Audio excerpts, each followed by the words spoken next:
இப்போதெல்லாம் விண்வெளி ஆராய்ச்சி வேகமாக வளர்கிறது.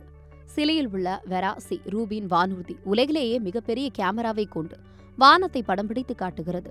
இந்த கேமரா 3200 மெகா பிக்சல்கள் கொண்டது. அதனால் மிகவும் தெளிவான படங்களை எடுக்கிறது. ஒவ்வொரு படமும் சந்திரனை விட 45 மடங்கு பெரிய வானத்தை காணக்கூடியது. இந்த வானூர்தி 6 வண்ணங்களில் வானத்தை படம் பிடிக்கிறது. 3 இரவுகளில் தென் வானத்தை முழுமையாக படம் பிடிக்க முடியும். சமீபத்தில் அமெரிக்காவில் இந்த வானூர்தி எடுத்த படங்கள் உலகெங்கும் வெளியிடப்பட்டன.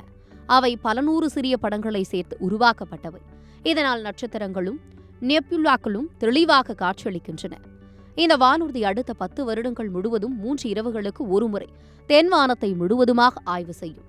1000க்கும் மேற்பட்ட படங்களை எடுத்து விண்மீன்கள், ஆஸ்ட்ரேரைடுகள், சூப்பர் நோவாக்கள் போன்றவற்றை கவனித்து கண்டறியும். பிரான்ஸ் உள்ளிட்ட பல நாடுகளில் இருந்து விஞ்ஞானிகள் இந்த கேமராவையும் அவ்வளவு பெரிய தரவுகளையும் ஆய்வு செய்து பிரபஞ்சத்தை பற்றி நமக்கு புதிய தகவல்கள் கொடுக்க முயற்சி செய்கிறார்கள். இப்போது விண்கலங்களும் இருக்கின்றன. ஆனால் நிலத்தில் உள்ள இந்த வானூர்தி பெரிய அளவில் தரவுகள் சேகரிக்க முடியும். மேலும் இது பழுது பார்க்கவும் மேம்படுத்தவும் எளிதானது என்பதால் மிகவும் முக்கியமாக பார்க்கப்படுகிறது.